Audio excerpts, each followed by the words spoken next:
Bom, a gente segue em Brasília. O governo pretende fazer indicações para o Supremo Tribunal Federal e a Procuradoria-Geral da República até o fim desse ano. É o que se espera. De Brasília, Yasmin Costa. Pois é, a expectativa é que até o final deste ano saia efetivamente essa indicação do nome que vai ocupar a vaga da ministra Rosa Weber no Supremo Tribunal Federal. Nos bastidores aqui do Palácio do Planalto, a informação que circula é justamente que, para fechar com chave de ouro este ano, o governo quer fazer essa indicação, inclusive também fazer a indicação para a Procuradoria-Geral da República. O nome do PGR já está mais amadurecido e a tendência é que essa indicação saia primeiro e a indicação para o Supremo Tribunal Federal, inclusive, existe uma sinalização, alguns favoritos para essa vaga, como Jorge Messias e até o ministro da Justiça, Flávio Dino, mas a sinalização aqui dentro do Palácio do Planalto é que essa lista para indicados do STF não está completamente fechada, terceiros nomes podem surgir e podem fazer parte dessa corrida aí para ocupar uma vaga na Suprema Corte. A ministra Aniele Franco, da Igualdade Racial, inclusive, levou um pleito para o presidente da República relacionado a uma mulher negra ocupando essa vaga de ministra do Supremo Tribunal Federal. A Aniele confirmou que entregou nas mãos do presidente Lula uma lista tríplice. Ela não quis adiantar quais esses nomes, mas disse que o presidente, em algumas oportunidades que ela teve a agenda com ele, disse que iria avaliar esses nomes. Então, nenhuma possibilidade ainda está descartada com relação à vaga do Supremo Tribunal Federal. E quando a gente trata de STF, um desdobramento dentro do Congresso Nacional, é com relação àquela proposta de emenda à Constituição que pode limitar os poderes dos ministros da Suprema Corte. O Palácio do Planalto avalia o seguinte, que o governo não tem e não pretende se posicionar com relação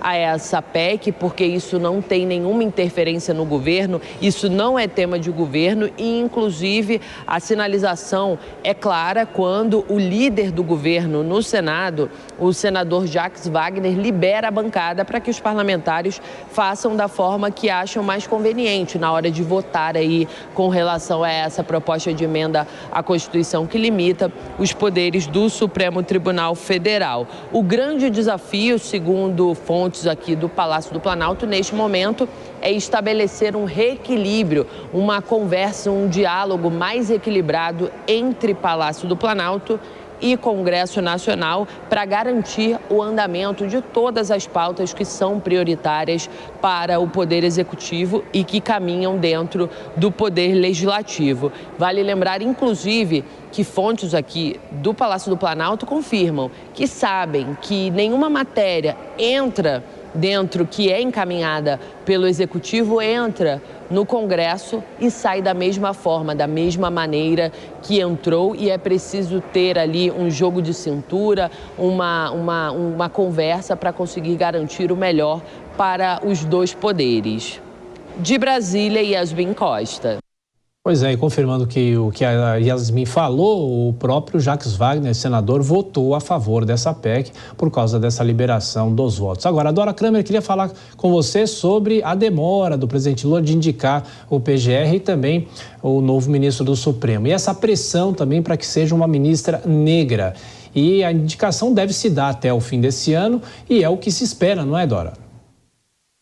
Pois é, pela lógica, né? Mas lembra, semana passada era dado como certo, até o final da semana passada, a indicação para PGR, o nome do Paulo Gonet estava ali como pule de 10, né? E aí houve uma reação, toda uma reação do próprio Ministério Público, a esquerda também, contra a indicação do Paulo Gonet, e a coisa ficou suspensa. Então, eu não apostaria meu dinheiro em... Bom, já a Dora, a gente vai recuperar o áudio da Dora. Então, Vilela, eu vou com você falando então sobre, claro, essa escolha do presidente Lula que tem que ser feita, e na política tem muito disso, né? Essas indicações que são políticas, não é, Vilela? Mas o problema é saber quando que essa indicação se dá, e no caso de Paulo Gonet, parece que o nome foi fritado antes do próprio anúncio ou de uma confirmação, né?